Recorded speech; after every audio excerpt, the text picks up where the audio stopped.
ভারতে অবৈধ বাংলাদেশি অনুপ্রবেশকারী ইস্যু বহু বছর ধরে রাজনৈতিক বিতর্কের কেন্দ্রবিন্দু।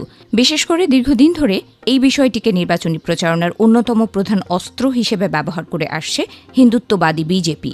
পশ্চিমবঙ্গে বিজেপির সরকার গঠনের পর বিষয়টি আবারও নতুন করে আলোচনায় উঠে এসেছে। নতুন মুখ্যমন্ত্রী শুভেন্দু অধিকারী ঘোষণা দিয়েছেন, সন্দেহভাজন বাংলাদেশি অনুপ্রবেশকারীদের আটক করে সরাসরি বিএসএফের হাতে তুলে দেবে রাজ্য পুলিশ। এরপর সীমান্তরক্ষী বাহিনীর মাধ্যমে তাদের বাংলাদেশে পাঠানো হবে। রাজ্য সচিবালয় নবান্নে বিএসএফ ও প্রশাসনের কর্মকর্তাদের সঙ্গে বৈঠকের পর এই ঘোষণা দেন শুভেন্দু অধিকারী। তিনি বলেন, গত বছরের 14 মে এ সংক্রান্ত একটি নির্দেশিকা পাঠিয়েছিল ভারতের কেন্দ্রীয় স্বরাষ্ট্র মন্ত্রণালয়। তবে তা তৃণমূল কংগ্রেস সরকার কার্যকর করেনি। এখন থেকে সেই নির্দেশনা বাস্তবায়ন করা হবে বলে জানান শুভেন্দু। ভারতে প্রচলিত আইন অনুযায়ী কোনো বিদেশি অবৈধভাবে দেশে প্রবেশ করলে তাকে গ্রেফতার করে আদালতে তোলা হয়। বিচার শেষে সাজা ভোগের পর সংশ্লিষ্ট দেশের দূতাবাসের সঙ্গে যোগাযোগ করে নাগরিকত্ব নিশ্চিত হওয়ার পর তাকে ফেরত পাঠানো হয়। তবে সীমান্তে পুশ ব্যাকের মাধ্যমে আটক ব্যক্তিদের বিচার ছাড়াই সীমান্তে নিয়ে গিয়ে জোর করে বাংলাদেশে ঠেলে দেওয়ার অভিযোগ রয়েছে। মানবাধিকার সংগঠনগুলোর অভিযোগ, গত এক বছরে ভারতের বিভিন্ন রাজ্যে বহু বাংলাভাষী মুসলিমকে বাংলাদেশি সন্দেহে আটক করে এভাবে বাংলাদেশে পাঠানো হয়েছে। পরবর্তীতে অনেক ক্ষেত্রে দেখা গেছে যাদের পাঠানো হয়েছিল তারা ভারতের বৈধ নাগরিক।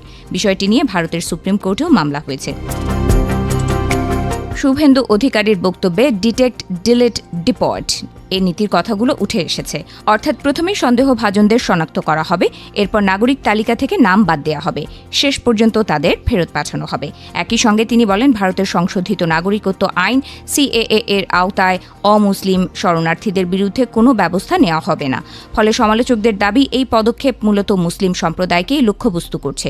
ভারত বাংলাদেশ সীমান্ত অঞ্চলে মানবাধিকারের ইস্যু নিয়ে কাজ করে এমন একটি স্বেচ্ছাসেবী সংগঠন মাসুম এর প্রধান কিরিটি রায় বলেন, মুখ্যমন্ত্রী শুভেন্দু যে কথা বলেছেন তা সংবিধান বিরোধী। কেউ যদি অপরাধ করে থাকে তার জন্য দেশে আইন আছে, আদালত আছে। মুখ্যমন্ত্রী বলেছেন, প্রথমে ডিটেক্ট করা হবে, ডিলিট করা হবে এবং তারপর ডিপোর্ট করা হবে।